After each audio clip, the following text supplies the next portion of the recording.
save seed from these plants, like this pea here. I'm going to just be taking on a little thing on how to save seeds from these plants that I'm going to show you and name for you in this video, and how you can save them for next year planting or to give away or to eat. The only seeds that you can eat that are dried are peas in this video, and pumpkin seeds. So let's do this. Number 1 is this category, the brassica family. Brassicas include collard greens, kale, broccoli, cauliflower, cabbage, and radish, and mustard. Let your collards or brassicas grow like this and create this stem. This is going to seed. When it sends up this stalk, let it flower. It will also attract a lot of bees for your garden, which is also beneficial. You can even plant these brassicas as ornamental. So, you're going to let these flowers dry out on the plant until they look something like this. Let me see if the camera focused. See that little pod?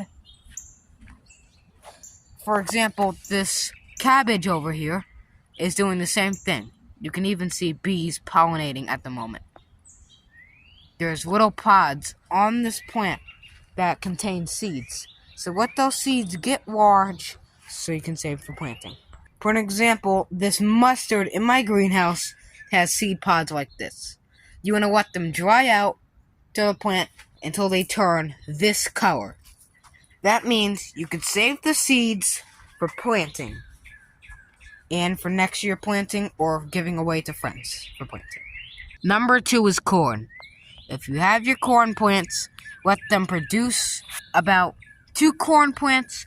Let them produce corn. Let the corn dry out on the plant.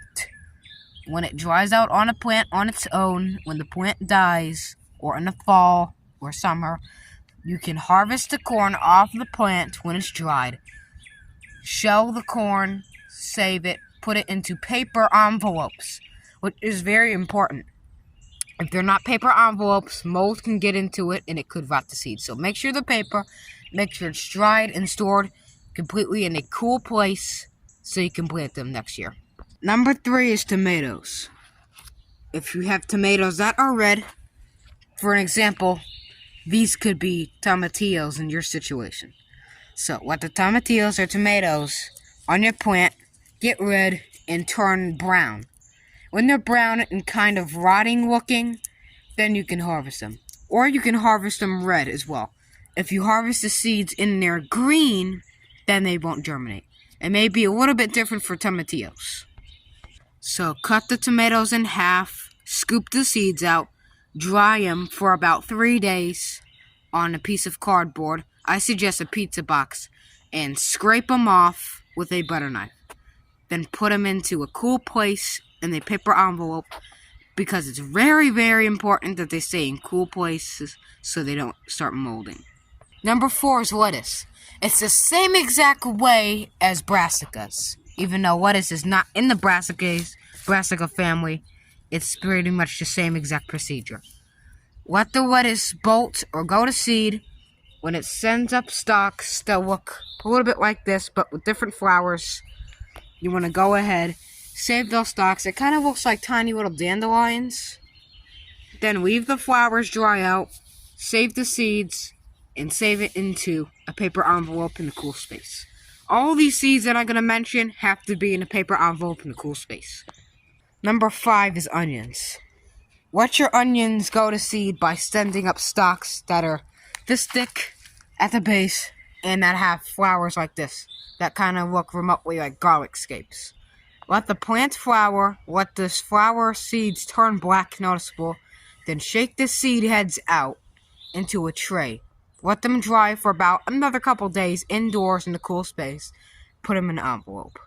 Save them for next year planting, and you have endless amounts of onions. Super easy to grow, and it's pretty much no effort to harvest. Number 6 is canna lilies and ginger. Some ginger. With your canna lily flowers, which is poisonous to eat. Let the canna lilies dry out on the plant, the flowers. When it's time to harvest, they'll make little seed pods that look strange. Then crack open those dried pods, extract the seeds that are black. Make sure they're black. Put them into the fridge or keep them in a freezer. Make sure they're chill and cool, which will stratify them. In the spring, you can go ahead and plant those seeds and they'll turn into these plants. Very nice canna lilies. Number 7, last but not least, is potatoes. Let the potato plants dry out so you can harvest the potatoes as normal potatoes. Keep the potatoes in a dark, cool space.